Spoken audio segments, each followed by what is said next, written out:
Elon Musk just posted a big warning for legacy automakers, and in this video, I'm going to deep dive what he said. Let's go ahead and get started. So this warning came after Stephen Mark Ryan for solving the money problem posted something on X. Shout out Stephen. Hope to have you back on the channel sometime for a third time. Legacy Automotive are about to have their Kodak moment. And on that same post, Elon Musk had a reply. He said, "It is unfortunately trending that way for many automakers. Some companies do understand, but their pace of change is nonetheless slow. Tesla is trying to be as helpful to other automakers as possible with the transition to autonomous electric vehicles. We open source our patents, provide access to our superchargers, and have invited them to license our self-driving AI systems." Now, in case you're not familiar, a legacy automaker are companies like Ford, GM, Toyota, Honda, Nissan, VW, Mercedes, BMW, etc. Basically, every car maker you've ever heard of that has been around for a long time is considered a legacy automaker. Now, what I'd like to do is see if I can find some data that backs up the claim that legacy auto is in decline, whereas Tesla is on the uptick. And that's sort of what Elon's comments encapsulate here. So let's go ahead and look at some data that I think talks to this thing actually happening. So this is one of the data sets. Tesla outsells Toyota in California in Q2 by nearly 2,000 units. The Tesla Model Y beat out the Toyota Corolla as the best-selling car in that state. Now, California has a lot of EV incentives, so one potentially is not surprised that Tesla would do well, but it's important to keep in mind that Tesla only offers electric vehicles, whereas Toyota offers gas cars, which right now have the majority of the market share from a fleet perspective from total cars. But Tesla, even with a much more expensive car, sometimes double of what a Corolla usually costs, they reach #1 in California, which is the largest car market in the United States. Now, the second data set we can look at is new EV registrations January through June and share of the US EV market. This is from Experian. As you can see up here, Tesla is #1 with 329,000 new registrations through the first half of the year with a 60% market share, and then everybody else is far behind. So much so that if you tally up all the American automakers that sell in America, Tesla sells 6 times more than all American automakers combined. Another way of looking at it is if you look at the United States first half 2023 sales, Tesla versus legacy auto EVs, so your Toyota, Honda, GM, Ford EVs, Tesla has about 63% of those sales, whereas legacy auto, so all those automakers combined, not just American, but all legacy automakers combined, make up 36% of the total sales. Another way of saying this is that Tesla has 2 times the sales than all legacy automakers combined, not just US automakers, all legacy automakers, including those from Europe and other parts of the world as well. Another data set that describes legacy automakers not performing well in the EV segment is that when you look at EV sales globally, the Tesla Model Y and the Model 3 are the 2 best-selling models from a revenue perspective by far. From an EV perspective, taking up almost 60% of the total global market share on the top 10 of EVs sold in the world so far through 2023. Another way of looking at it is that Tesla Model Y and Model 3 are the 2 best-selling units in the world, followed in third place by the BYD Song. You can see none of the legacy automakers are here. These are all either Teslas or Chinese automakers. But a different way of looking at this data is that the 2 best-selling EVs globally are the most expensive in the top 10, which is why they have so much revenue in that category. And this one's really interesting to think about. Usually you would think that a car that does really well is usually very affordable, but in this case, the 2 most expensive cars in that top 10 list are also the best performing. And again, it's important to reiterate that legacy automakers are nowhere to be seen in that top 10 EV list. Another data set we can look at, Tesla Model Y is the first EV to become the world's best-selling car. Tesla Model Y outsold the Toyota Corolla again in Q1, despite being almost double the price. And again, this is global. So this is the world's best-selling car. And this trend was repeated again in Q2, making the Model Y the best-selling car in the world, period, through the first half of 2023, not just in the US, but globally. Now, there's another data set that just came out from Sawyer Merritt News. Tesla has tied Lexus for the lead in luxury satisfaction, new ACSI data shows. In case you're not familiar, the ACSI is the American Consumer Satisfaction Index, and this index measures the satisfaction of U.S. household consumers with the quality of products and services offered by both foreign and domestic firms. Basically, an independent firm out there that tries to rank how happy people are with their things that they're purchasing, and Tesla matches Lexus, which is very well known to have some of the highest quality and reliability out there in the auto segment.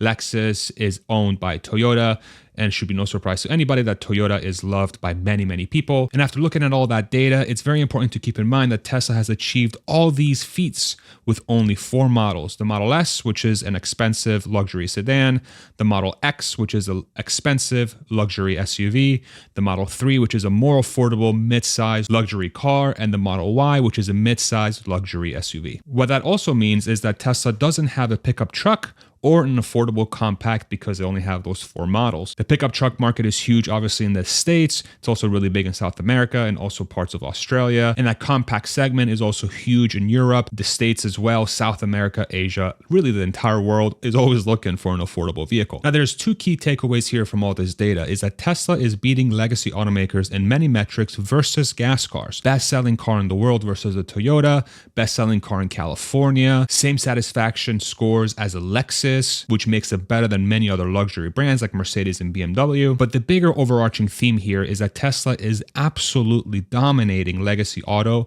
in electric vehicles. 6 times more sales than American automakers combined, 2 times more sales than the entire legacy industry combined. These are giant numbers when it comes to the EV segment.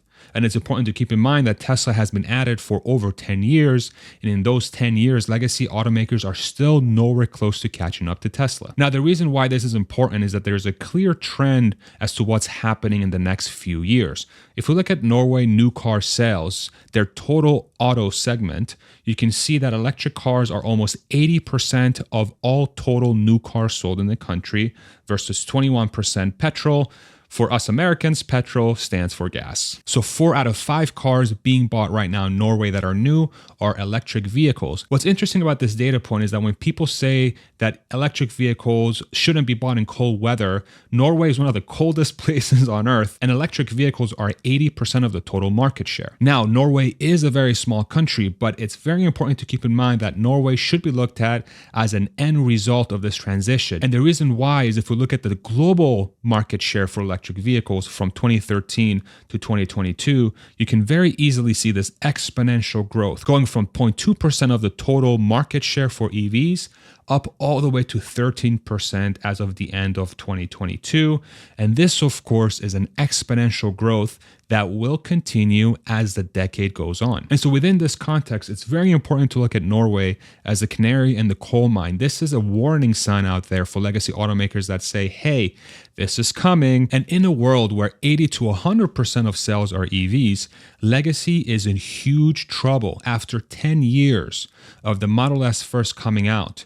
After 20 plus years of the original EV1 coming out from GM, and they're still so far behind from where they need to be from a sales perspective in electric vehicles. But there's another word that Elon Musk had in his post that I think it's very interesting to analyze a little bit. When he was saying Tesla is trying to be as helpful to other automakers as possible with the transition to electric vehicles, there was a very important word in here, and that word is autonomous. Now, Tesla has a beta trial for full self-driving capability that runs at $15,000 up front, or it's I think $200 a month to essentially drive itself, but the driver is fully responsible for the vehicle and they always have to be paying attention. But the important distinction here is that Tesla has included the hardware necessary, they say, for Tesla to achieve autonomous driving once they update the software. And so if we're seeing these trends for electric vehicles already, then it's safe to assume that if Tesla were to win the electric vehicle race, which looks like they are, I think it's becoming quite clear that they are, they're also in tandem playing the autonomous game.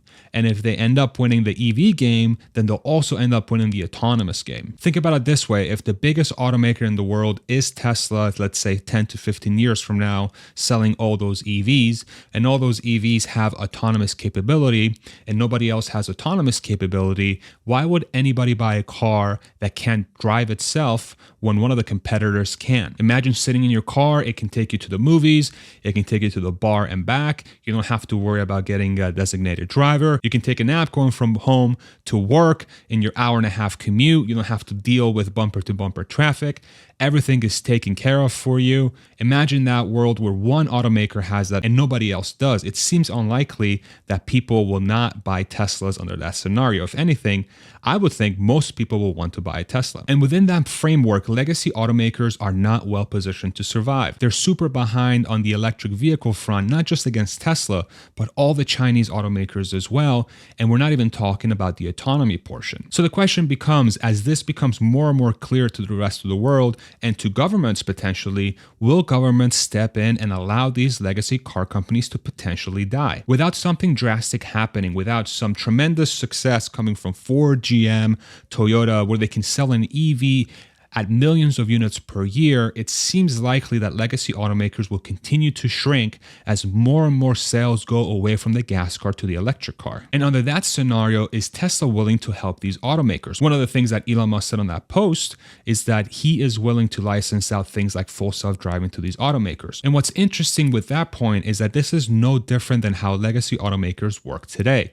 Legacy automakers right now really invest most of their money in designing the engine, and that's about it.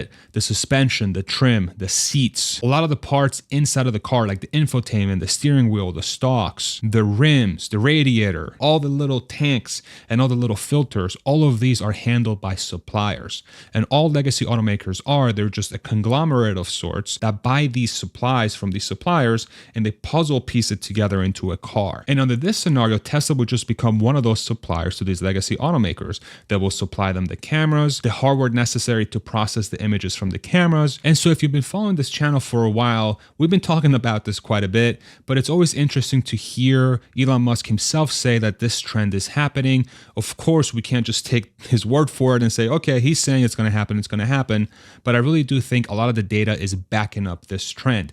If you're paying attention to this trend, it really does seem very clear that Tesla and other newcomer EVs, especially out of China, are really taking a stranglehold of the auto market globally. And these legacy automakers are so far behind that once we hit that threshold of, say, 50% new EVs per year, a lot of people thinking it's somewhere between 2028 to 2030, these legacy automakers are going to be caught without any EVs to offer that people want to buy because they haven't taken the time to scale to those levels so far. It's been 10 years, again, since the original Model S came out, and they're nowhere to be seen. But I would love to hear what you have to say in the comment section below. Let me know if you agree with this trend. Real quick, I want to thank you so much for watching my videos. About 68% of you are not subscribed. So if you're looking to support the channel, super easy. Just click subscribe for me if you'd like to continue seeing my videos.